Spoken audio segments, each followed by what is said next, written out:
Bonjour à tous, merci de me retrouver dans le cadre du Printemps philosophique pour aborder une nouvelle fois la pensée de Simone Veil à travers une nouvelle question. Pourquoi faut-il aimer les contradictions? Alors c'est une question qui en elle-même est assez énigmatique, puisque nous aurions tendance à penser que la contradiction doit être dépassée, doit être détruite pour pouvoir donner lieu à l'expression d'une pensée cohérente. Or, que nous dit Simone Veil, notamment en 1928, dans le cadre d'une réflexion sur la notion de valeur, elle nous dit la chose suivante.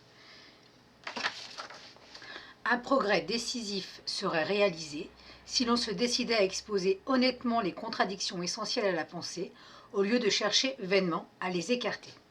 Donc on perçoit là très bien que pour Simone Veil, non seulement les contradictions ne doivent pas être détruites, mais encore davantage, elles doivent être conservées.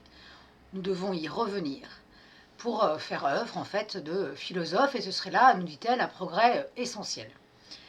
Alors, ce disant, en fait, elle s'oppose ici à une vision qui serait une vision un peu systématique ou systémique en fait de la philosophie, en fait, qui ferait que nous aurions à construire des systèmes, des représentations du monde qui soient les plus, disons-le, lisses possibles, les moins empreintes en fait de données qui seraient en discontinuité avec la perception que nous voulons en donner. Alors, si cette pensée systématique à laquelle je me réfère a du sens, a de la valeur, bien entendu, il n'en demeure pas moins que pour Simone Veil, c'est là quelque chose qui va à l'encontre même de l'effort de la pensée. Alors, il s'agit, pourquoi pas, de travaux, de réflexions qui peuvent être tout à fait intéressants sur le plan intellectuel, mais pour autant, il ne s'agit pas de penser. Alors pourquoi? Parce que pour Simone Veil, la pensée est d'abord effort pour éprouver la réalité. Alors justement, j'ai fait un petit lapsus, mais qui est intéressant, parce que éprouver la réalité d'une part, et aussi s'éprouver soi-même. Donc ce sont là en fait finalement les trois petits axes que je vous propose aujourd'hui à propos des contradictions. La contradiction, donc premièrement, forme la pensée, deuxièmement, nous permet ainsi d'être en contact avec le réel, et troisièmement, est le signe que nous sommes aussi en accord avec notre propre condition. Donc en quoi, dans un premier temps, la contradiction est-elle la matière nécessaire à la pensée, pour ainsi dire? Alors tout simplement parce que la contradiction, en fait, désigne ce que Socrate appelait le scrupule au sens de caillou, le fameux petit caillou que nous avons dans la chaussure et qui nous empêche de marcher, qui nous oblige à nous arrêter, et qui, sur le plan intellectuel, en fait, nous demande en fait de revenir sur ce que nous avions d'abord pensé être juste pour le corriger. Alors, ce scrupule est contradiction. Alors, pour Simone Veil, en fait, finalement, le seul moyen que nous ayons de distinguer ce qui vient de nous et ce qui est, eh bien, c'est précisément la contradiction. C'est la raison pour laquelle nous devons absolument la conserver et même la chérir et la rechercher. Alors, elle le dit très clairement, finalement, la contradiction, c'est ce qui interdit à chacun la possibilité de confondre ce qu'il pense être et ce qui est. Alors, cela signifie plus clairement que nous avons tendance, en général, évidemment, à projeter des images, nous l'avons déjà dit, à envisager finalement un monde qui correspond à ce que nous en pensons. Mais comment savoir que le monde est en dehors de ce que nous en pensons? Eh bien, précisément parce qu'il y a une contradiction, c'est-à-dire parce qu'il y a un écart entre la pensée et le réel. Et cet écart nous permet précisément d'éprouver ce que c'est que penser. Parce que la pensée est cet écart, pour ainsi dire. La pensée n'est pas une chose, n'est pas quelque chose, évidemment, de concret que nous pourrions toucher. La pensée n'est pas non plus purement abstraction. Elle n'est pas simplement, ce ne sont pas simplement des signes qui ne renverraient qu'à eux-mêmes. Mais la pensée est définie, cet effort, ce lien entre nous et le réel que nous cherchons à penser. Réel qui peut être aussi, bien sûr, de l'ordre des sentiments, de l'ordre des objets théoriques auxquels nous ferions référence.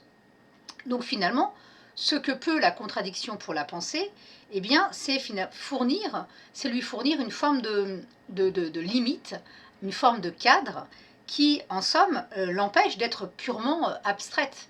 En ce sens, Simone Veil, par exemple, fustige ce qu'elle appelle les mots en isme, communisme, capitalisme, que sais-je encore, humanisme même. Pourquoi? Parce qu'elle dit derrière ces mots en isme, en fait, on ne voit que des entités abstraites qui recouvrent la réalité et qui, en fait, contiennent toutes les contradictions de cette réalité sans les expérimenter. Donc, en ce sens, et là c'est mon deuxième point, la contradiction forme la pensée parce qu'elle est le levier grâce auquel nous pouvons rentrer en contact avec la réalité. Alors, Simone Veil a une expression tout à fait forte lorsqu'elle dit finalement qu'est-ce que la contradiction? La contradiction, c'est le signe du réel. Elle le dit dans les cahiers de Marseille en 1942. En fait, la contradiction est le signe du réel. Elle est ce dont notre pensée essaye de se débarrasser et ne peut pas se débarrasser. Autrement dit, elle est ce qui ne dépend pas strictement de la pensée. Elle est, en quelque sorte, la contradiction, le signe de la réalité sous la forme de l'altérité. Ce qui n'est pas sous mon joug, ce qui est le signe de mon impuissance, ce qui ne dépend pas de moi, en quelque sorte. Et donc, dans un premier temps, il s'agit de cela. Il s'agit du signe de choses qui ne dépendent pas de moi. Il s'agit de donner lieu, en fait, du coup, à l'émergence d'une altérité que nous pouvons soit contempler, soit accepter, soit, en fait, finalement, admettre comme étant le premier point d'une réflexion riche, ou alors, au contraire, nous pouvons aussi tenter de nous en défaire et tenter de faire comme s'il n'y avait pas de contradiction. Ce qui est absolument problématique. Alors, par exemple, dans le champ du travail, Simone Veil explique que le régime industriel, par définition, ne veut pas consentir à la contradiction. Et il impose une réalité, il s'impose lui-même comme, alors nous dit-elle, je vais la citer de manière plus précise, il s'impose lui-même comme ce qui s'étend au-delà de ce qu'il peut contrôler, commande au-delà de ce qu'il peut imposer et dépense au-delà de ses propres ressources. Donc, ce qu'elle perçoit comme étant le régime industriel tel qu'elle l'éprouve à l'usine en 1934 notamment, eh bien, c'est précisément une construction intellectuelle qui fait fi des contradictions et qui donc s'impose lui-même en dehors de toute forme de réalité. Au contraire, l'expression et la reconnaissance de la contradiction devraient permettre justement d'allier les deux pans d'un régime qui veut à la fois être productif, mais qui doit consentir, par exemple, au fait qu'il y a des limites dans les ressources naturelles. Et c'est juste dans la contemplation de cette contradiction, et non pas dans le désir d'effacer cette contradiction, que se joue à la fois la réalité et à la fois une pensée qui est en accord avec cette réalité et qui donc vise à la vérité et à la justice. Donc en fait, contempler ou aimer les contradictions, cela signifie tenir ensemble des faits qui sont en eux-mêmes contradictoires, mais qui sont aussi constitutifs du réel. Et c'est donc faire que cette impuissance au départ que l'on ressent devant quelque chose qui contredit notre premier mouvement, eh bien, se transforme en impossibilité. Et alors le passage de l'impuissance à l'impossibilité est extrêmement important, puisque c'est ce qui va faire que nous ne sommes plus simplement dans la subjectivité, dans le caprice, nous voulons que les choses tournent ainsi, elles ne tournent pas ainsi, mais nous pensons qu'une chose est impossible, et à partir de là, nous pouvons aussi dévoiler ce qui est possible. C'est-à-dire que nous avons accès, parce qu'il y a des choses impossibles, il y a aussi des choses qui sont réelles. Et donc cela limite nos moyens d'agir. Et surtout, cela fait que nous passons d'une réalité, d'une entité fictive, abstraite, capricieuse, à une réalité objective, sur laquelle nous pouvons travailler. Alors j'en arrive à mon troisième point. Finalement, pourquoi faut-il aimer les contradictions? Parce que les contradictions sont, pour ainsi dire, le lot de l'humanité. Alors Simone Veil Simone Veil a une image assez belle, en fait. Elle dit que finalement, les enfants sentent très très bien ce que c'est que la contradiction. Alors, elle dit la chose suivante.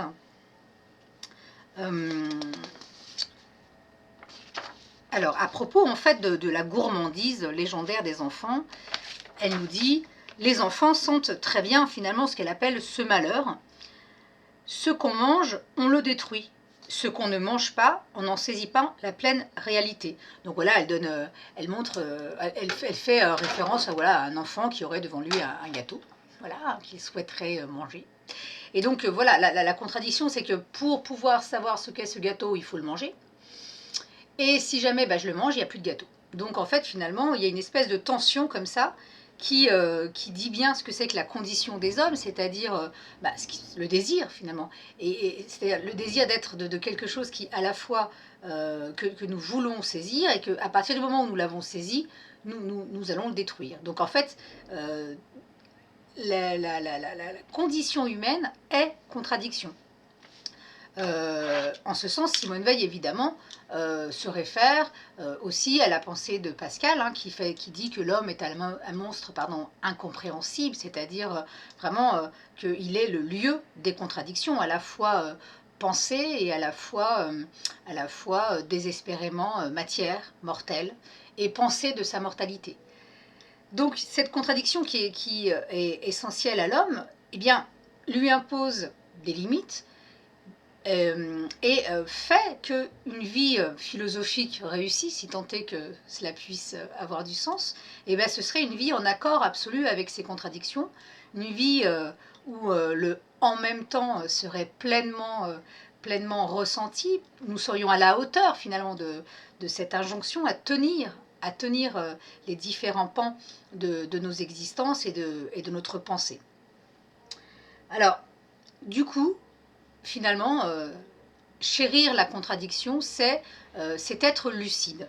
Et la lucidité pour Simone Veil, c'est pas simplement le fait de voir ce qui est quand même une qualité intellectuelle fondamentale, mais c'est aussi une obligation morale, c'est-à-dire la seule chose que nous puissions faire finalement, nous ne pouvons pas dépasser les contradictions, nous ne pouvons pas les détruire, nous pouvons simplement les reconnaître et effectivement les chérir, puisque c'est en elles que se joue la capacité que nous avons à nous étonner, à nous questionner, et puis aussi quand même fondamentalement aussi à reconnaître l'altérité.